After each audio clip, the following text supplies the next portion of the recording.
15% of teenagers our American children know a peer who has used AI to generate nude images of other kids. So this is not just a problem for intellectual property holders and well-known people. I think what you're doing is extremely important. All of us who are in the production side of the equation are trying to figure this out. What do we need to know, and what can we do to protect ourselves and to make sure that our content remains our content?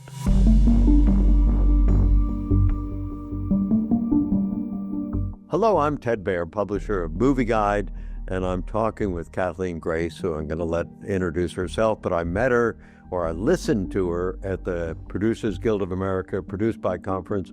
A lot of speakers, but she was arguably the best and the most important of all the speakers. So Kathleen, it's great to be with you today. And how would you introduce yourself? I'm Kathleen Grace. I'm the Chief Strategy Officer at Vermillio. We're a generative AI company. We are building the guardrails for what we think will be the future of the internet. So we have an end-to-end protection and licensing technology that allows people to both protect themselves from unauthorized use of their name, image, and likeness, or even just the content, their IP they own, but also potentially proactively license their name, image, and likeness and or the content they own to AI developers. We think this is going to be an essential part of how the internet grows and how we continue to make great content and tell good stories. I think what you're doing is extremely important. All of us who are in the production side of the equation are trying to figure this out. You know, we do reach a lot of people, but we do a big gala and we have stars come on. So a lot of the movies that come, like Inside Out 2 made $2 billion. But the producer came up to me and said, you know, I'm a person of faith, the director's a person of faith, and the writer's So we reach that crowd, the mothers and mostly who have children who are worried about their children. But we're worried about the content, frankly. Last year, now I'm an attorney. I went to NYU, but I do not practice. So I've forgotten everything I learned 50 years ago at NYU. But it was a simpler world, Kathleen. Yeah. And I'd like to know, what can people do who are not, let's say, at Warner Bros. Disney, but let's say at Angel Studios, or, you know, the Irwin brothers who are doing House of David, which is #1. What do we need to know, and what can we do to protect ourselves and to make sure that our content remains our content? So the big thing you need to understand is that the generative models have trained on a ton of the data that's on the open internet, most of it, and that, you know, this is being used to make all kinds of images, video, even answers to questions. And so when I think about IP holders like yourselves, you need to have a partner that can help identify unauthorized use of your IP. So people recreating images or scenes from your TV shows or movies in generative platforms. And so that is around kind of partnering with someone like Vermillio, using a product like our Trace ID technology to find unauthorized uses. And so we scan the internet every day for our clients, and we identify, oh, this is a thing that it was not authorized. And this is not just straight up copyright infringement. This is not content ID. It is not exact match. What it is someone has trained on your data and they're recreating new things in the style of your movie or your TV show or whatever your IP, or if you're a well-known person like Dennis Quaid, your name, image, and likeness. And this is frightening, Kathleen. Yeah, and I think for your kind of audience, the thing I also would want to call out is that 15% of teenagers our American children know a peer who has used AI to generate nude images of other kids.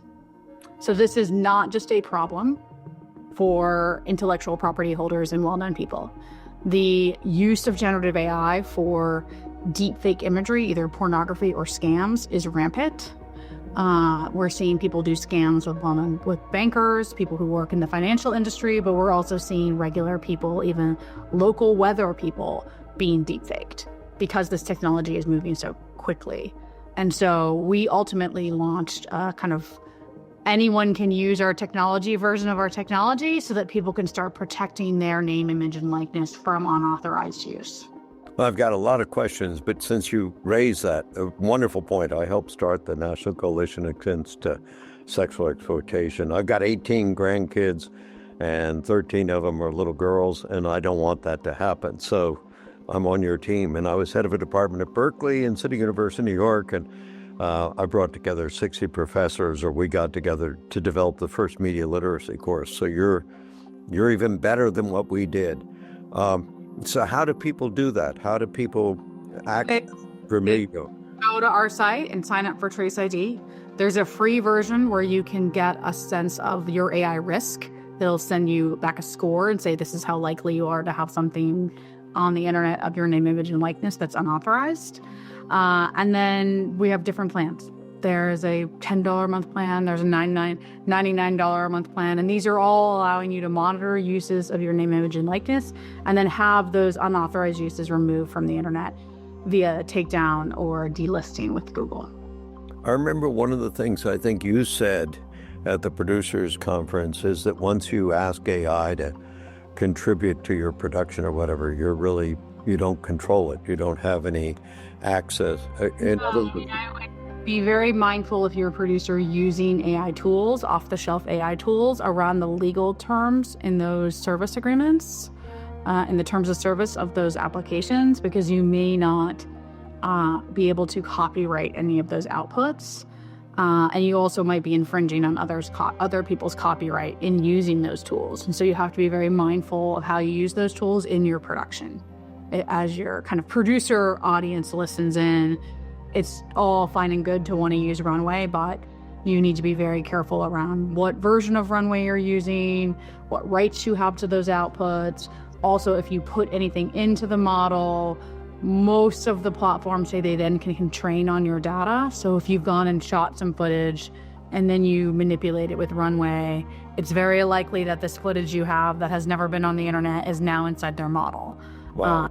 Really need to read the terms of service very carefully. And engage with those tools with wide open eyes. So you help with all that, is that right? Correct. So we work with production companies, studios, IP holders, record labels to help track their IP, and then ultimately do partnerships with AI developers around how they can train on their data and partner in a way where everything is auditable and attributable. Meaning we can say how much of the output, how much of your movie is in the output, and understand kind of the trail of data so you can understand where your rights are. It's incredible. What you do is incredible. Can you give me some examples?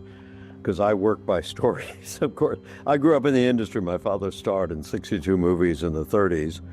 And actually, I go into a greeting card store and I see a lot of greeting cards with his picture on it. So there you go. I wish it wasn't there. I don't have any rights to claim it anymore, but it's a little annoying.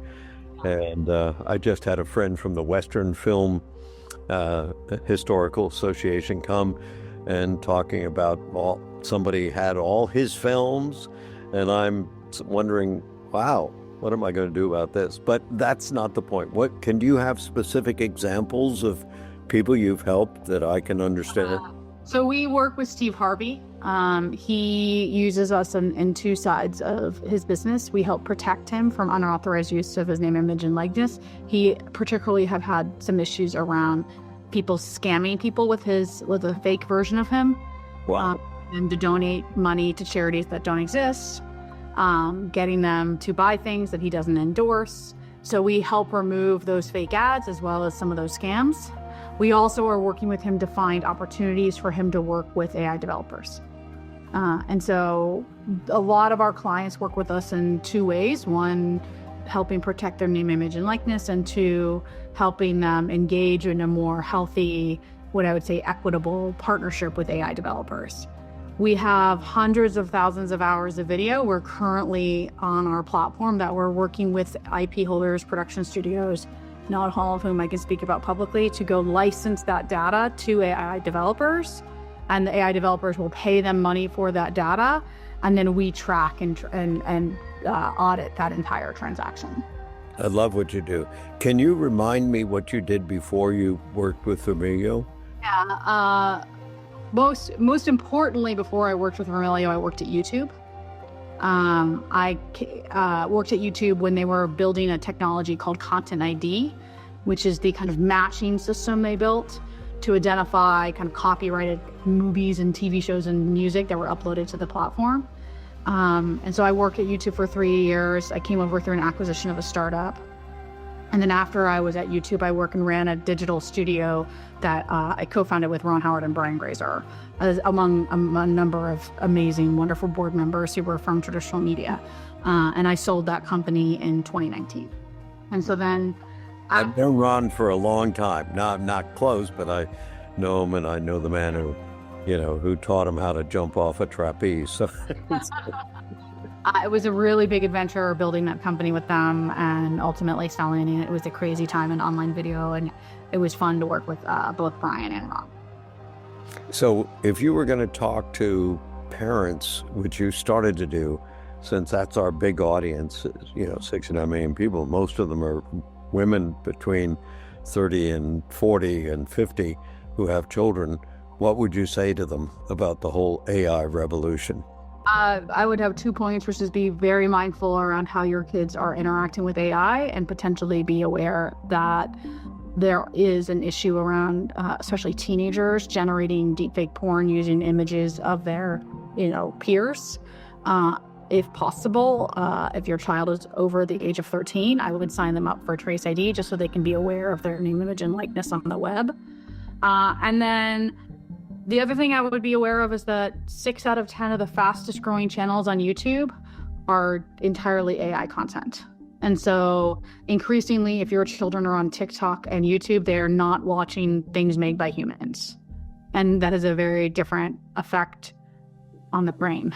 My nephew is currently staying with me. He's 14, and we had a conversation today on the way to his robotics camp that he's in LA for, about how, he asked me what I thought about all the AI content he's seen on TikTok.